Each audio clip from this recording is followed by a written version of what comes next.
Bonjour à tous et bienvenue dans cette nouvelle édition du Grand JT des Territoires. Voici tout de suite les titres de l'actualité de ce journal.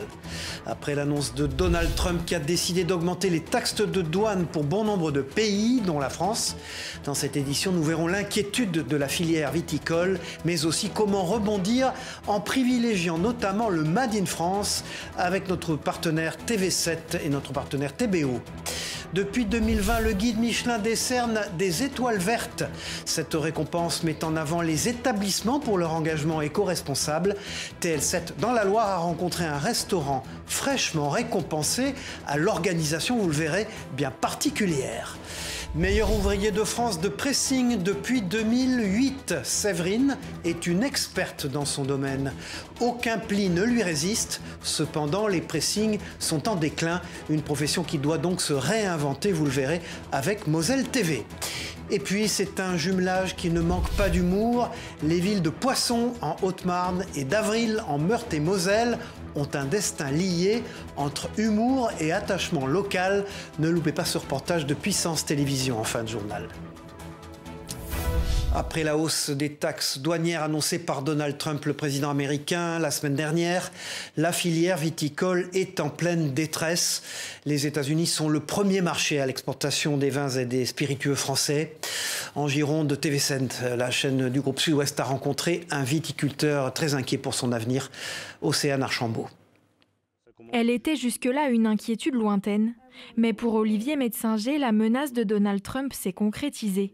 De toute façon, ce n'est pas une bonne nouvelle pour nous, ce qui est annoncé. Sur 20 hectares d'exploitation, 6 sont envoyés chez un voisin qui, lui, exporte vers les États-Unis. Mais avec cette nouvelle taxe, il craint de perdre ce marché. Là, aujourd'hui, on lui vend 6 hectares de récolte, donc c'est un tiers de notre production.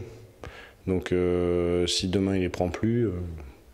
on ne sait pas où on va, et en sachant que c'est déjà compliqué, on a déjà diminué drastiquement les volumes. Inquiet pour l'avenir de son exploitation, ce viticulteur s'interroge aussi sur l'avenir de toute une filière. Tous les fournisseurs, tous les gens, ici c'est un écosystème qui est beaucoup axé sur la vigne, que ce soit ici à Cognac, la Nouvelle-Aquitaine, elle est énormément touchée par la viticulture. Donc c'est tout l'écosystème, c'est le boulanger, c'est tous les salariés qui sont dans des entreprises de cartonnage, de bouteilles, de tout ce qu'on veut. L'an dernier, 27 millions de bouteilles de vin de Bordeaux ont été exportées aux États-Unis, soit 340 millions d'euros. Des ventes non négligeables pour les producteurs du département, qui risquent pourtant de s'effondrer avec cette nouvelle taxe. En France, on peut craindre un recul des exportations d'environ 800 millions d'euros. Ce chiffre passant à 1,6 milliard pour l'Union européenne. Un tel recul aura un impact énorme sur l'emploi et l'économie du secteur. En dehors des 20% de taxes appliquées à tous les produits européens, le président américain Donald Trump n'a pas pour l'heure annoncé de surtaxe douanière pour les vins et spiritueux. Toujours sur ce même sujet, derrière cette décision se cache peut-être un espoir de plus pour consommer local. Ce contexte géopolitique compliqué doit renforcer le Made in France. En tout cas, c'est le message que souhaite faire passer le collectif Produits en Bretagne. Reportage à Quimper de Laetitia Druard pour TBO, la chaîne du groupe Le Télégramme. Une quinzaine de références de bière, du cola 100% breton. La réputation de la brasserie Lancelot n'est plus à faire. Créée en 1989, elle enregistre en 2024 un chiffre d'affaires record, 30 millions d'euros, bière et soft confondus, soit 5% de plus qu'en 2023. Cette année, le Brace Cola pourrait d'autant plus tirer son épingle du jeu sur le marché français des softs, car son rival américain pourrait voir ses prix augmenter à cause des nouveaux droits de douane annoncés par Donald Trump. On va s'adapter comme on l'a toujours fait. On a l'habitude de voir de la variabilité dans la demande, liée à la saisonnalité, liée à ce qu'on soit un produit breton. Dans une région touristique, on anticipe tout type d'augmentation de demande de la production qui pourrait arriver. Pour répondre à la demande, Simon Joly et son co-dirigeant ont investi 6 millions d'euros dans l'agrandissement du parc de production. En 2025, 130 000 hectolitres de bière pourront ainsi être produits dans les cuves de la brasserie morbihannaise. Plus de bouteilles et un conditionnement plus vertueux, promet son directeur commercial. Depuis 2 ans, on baisse notre utilisation de carton de 10 tonnes par an et on va continuer dans cette voie-là. Et il y a surtout ce volet réemploi. Aujourd'hui, toutes nos bouteilles sont réemployables, toutes nos étiquettes, cols, voilà, on est vraiment en ordre de marche pour faire partie des brasseurs bretons qui portent ce projet. La brasserie commercialisera dans les prochains mois de nouvelles boissons. Bière aux fruits rouges, sans alcool ou soft, il y en aura pour tous les goûts.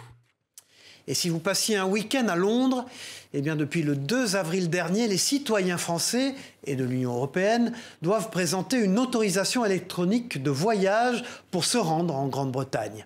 Une adaptation de plus pour les voyageurs, comme nous le montre ce reportage de TVR à Rennes. Ils étaient quelques centaines ce mercredi matin à embarquer à bord du Bontavern pour rejoindre Plymouth depuis Roscoff. Mais pour la première fois, en plus du titre de transport et du passeport, il fallait être en possession d'un ETA, une autorisation de voyage électronique exigée désormais par le gouvernement britannique. Alors ici, pas de panique, tout le monde avait fait ses démarches. Il faut télécharger l'application ETA, rentrer son passeport biométrique et puis ensuite on est guidé quoi. Il faut juste montrer le mail de confirmation. Voilà, il y a toutes les informations dessus. L'ETA est exigé pour tous les citoyens européens qui voyagent vers le Royaume-Uni.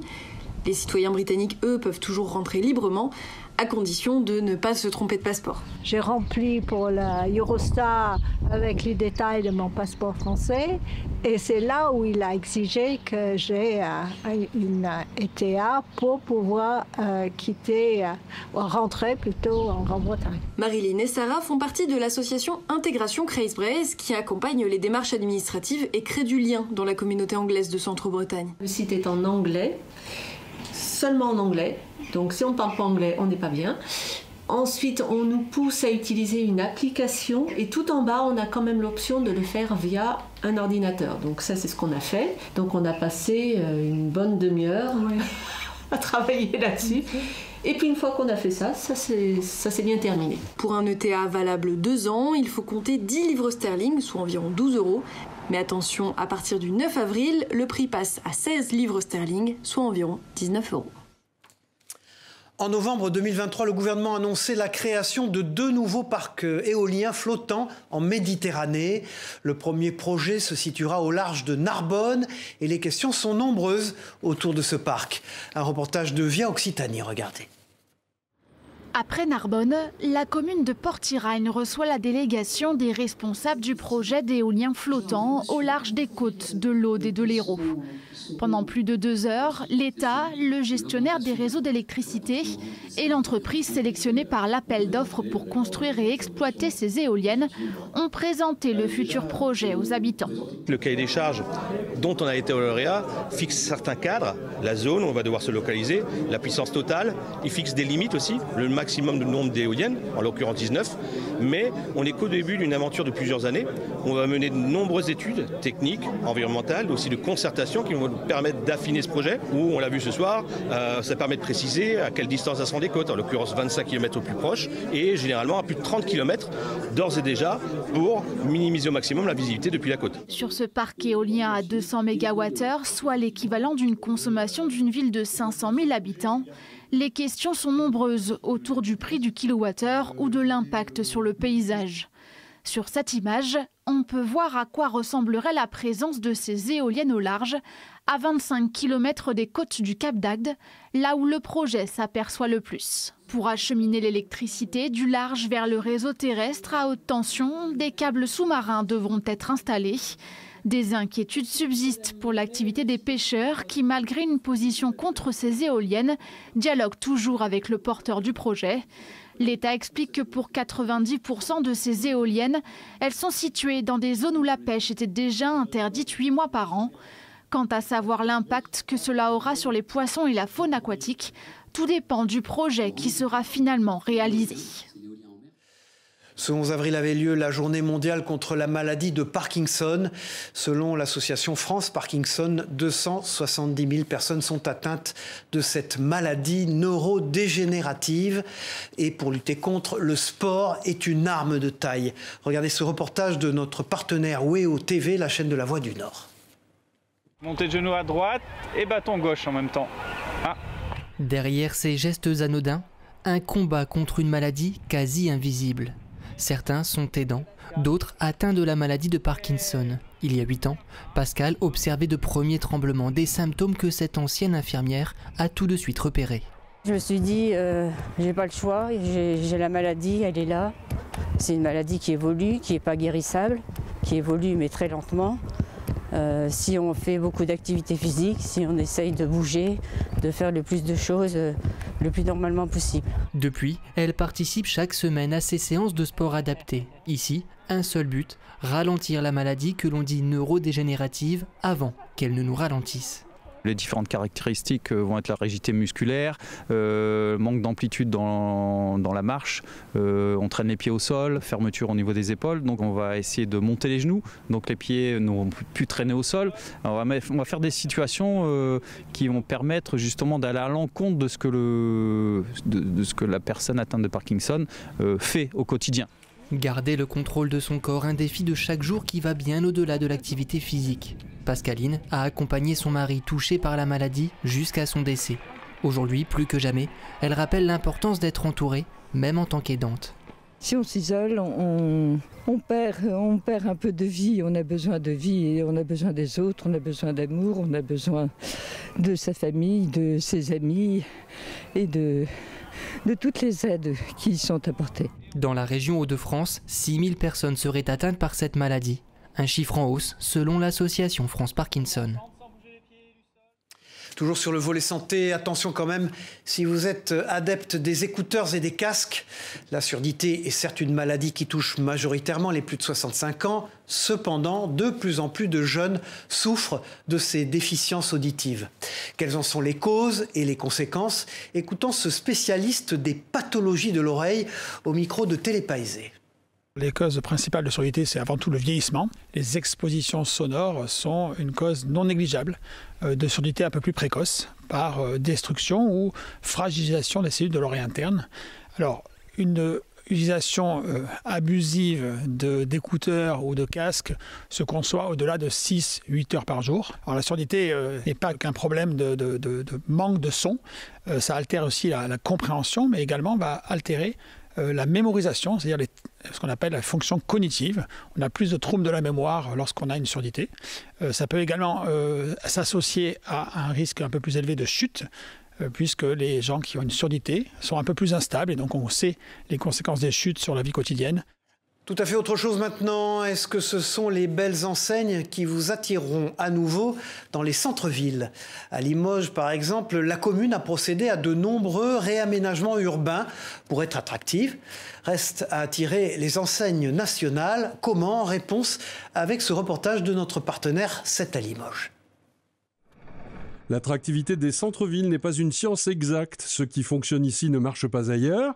Limoges, après avoir repensé et réhabilité son centre en grande partie, questionne aujourd'hui les enseignes nationales à propos de son attractivité. Le centre-ville, il s'inscrit dans une agglomération plus large avec une évolution économique qui est plutôt rassurante, qui est plutôt stable dans la ville. D'avoir une stabilité, une vision dans ce que peut être la ville demain. Dès aujourd'hui, Limoges a des atouts à faire valoir. La moyenne nationale en termes de vacances est moins importante à Limoges qu'ailleurs, donc ça c'est une bonne nouvelle.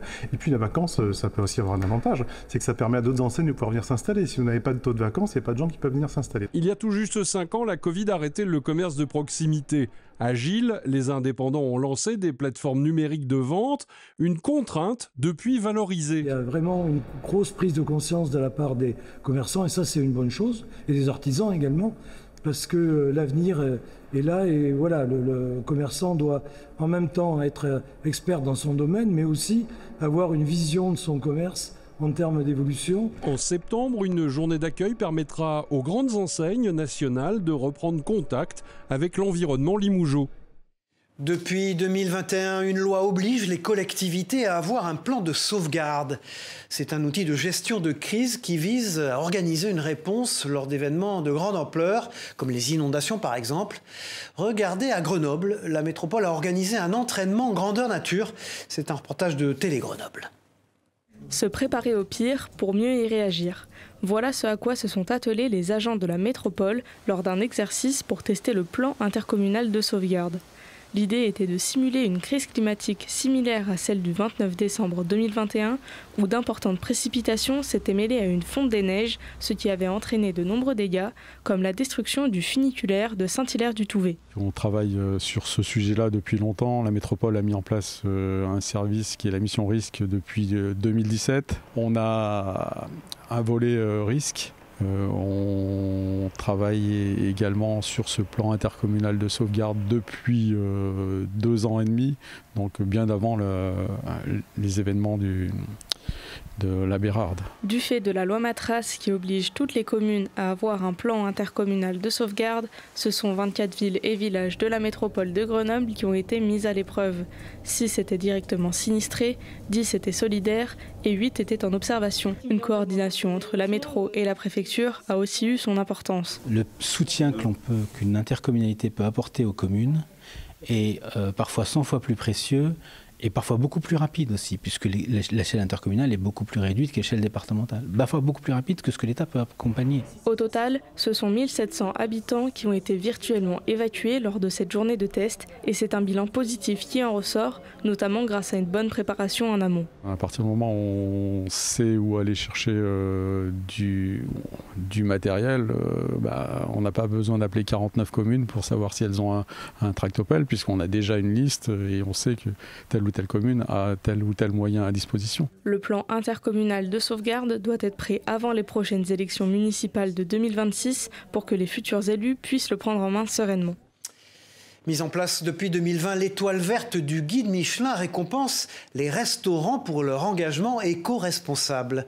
Le restaurant de la Loire, déjà étoilé en 2023, a reçu cette année l'étoile verte.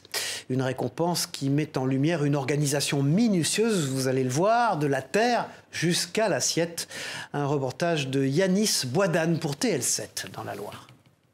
Arrivage de la matinée, des produits qui viennent de producteurs, des produits qui viennent de la nature et de nos cueillettes de la matinée. Dans cette maison des bords de Loire, parmi les produits frais livrés le matin même, une récompense particulière s'est fait sa place, l'étoile verte au guide Michelin.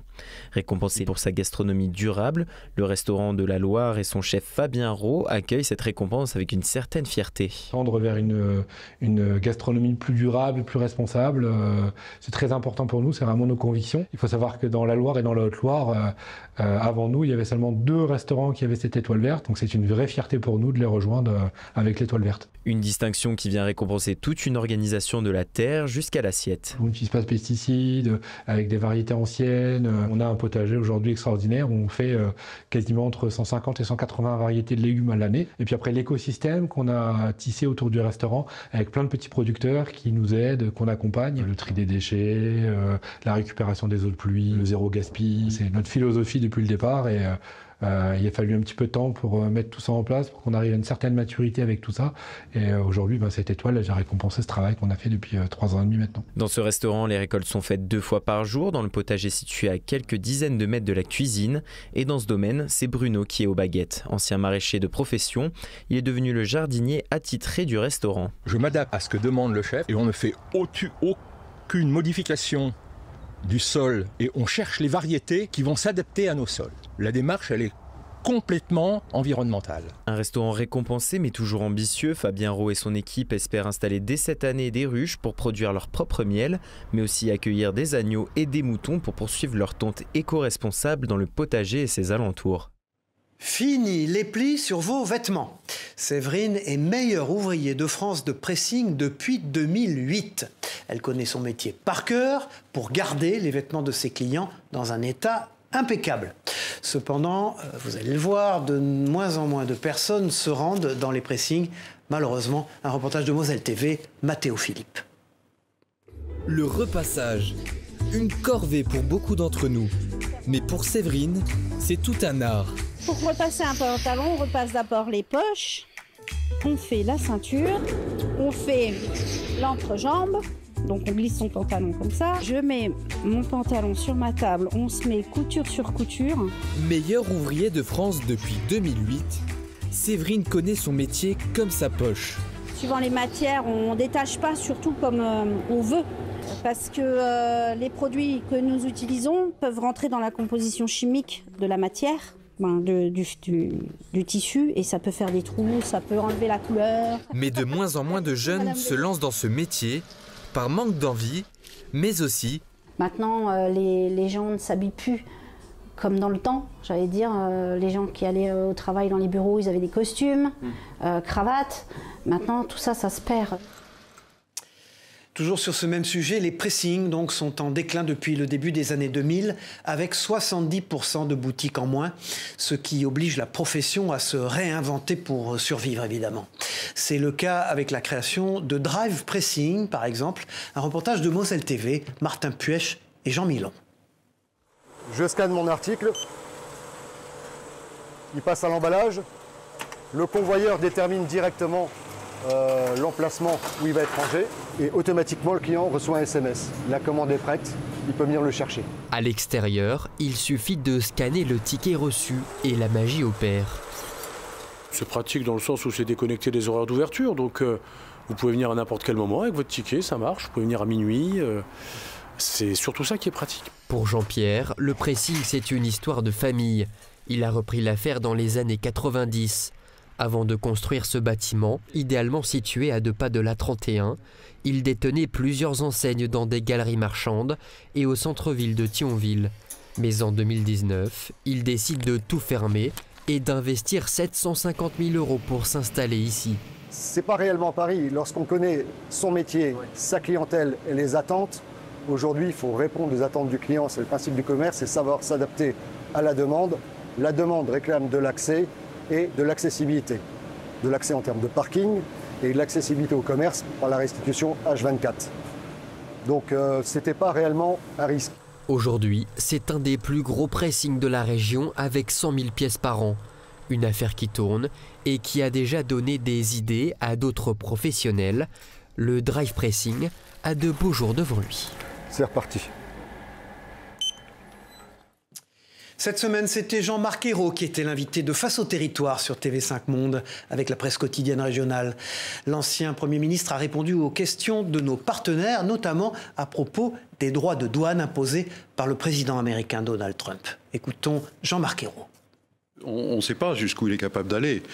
Et c'est d'ailleurs une des données du problème, c'est-à-dire l'imprévisibilité de Donald Trump.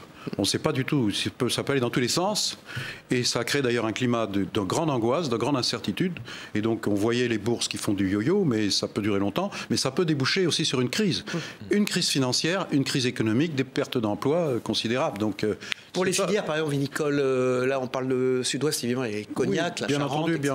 C'est une catastrophe absolue. Mais c'est une catastrophe générale de toute façon. Donc ça veut dire qu'il faut faire preuve de grand sang-froid, de grande lucidité, et pour l'Europe, il y a une carte à jouer, qui a commencé à être jouée, qu'il faut jouer de façon définie, déterminée, et dans la durée, pas dire oh, lâche, soulagement, on arrête tout, on laisse tomber. Non, non, non, il faut persévérer dans notre riposte à Donald Trump, et puis il faut persévérer aussi dans un nouveau modèle européen qu'il faut rendre plus autonome pour qu'on puisse se défendre dans la durée. Ça a tout l'air d'une blague et pourtant, ça ne l'est pas. La commune de Poisson en Haute-Marne et celle d'Avril en Meurthe-et-Moselle sont 2 communes jumelées depuis 1979. Un jumelage pas comme les autres, vous allez le voir, entre humour et attachement local. Un reportage de Puissance Télévisions sur place. Ce n'est pas une blague, mais ça a pourtant commencé comme ça. En 1976, une farce diffusée dans différents médias évoque un jumelage fictif entre 2 communes au nom improbable, Poisson en Haute-Marne et Avril en Meurthe-et-Moselle. Une blague médiatique sans suite a priori, mais l'idée a fait son chemin. 3 ans plus tard, les clubs de football des 2 villages se prennent au jeu et organisent un match entre leurs équipes, l'occasion d'une rencontre conviviale et le début d'un lien. En 1979, le jumelage devient officiel, Poisson et Avril sont unis. Pour de vrai. Ça a continué avec les 2 présidents de foot, donc déjà qui ont pris contact ensemble en faisant un match de foot à Poisson, le match retour à Avril l'année d'après. Et c'est là qu'est venue l'idée d'aller plus loin, de faire un jumelage.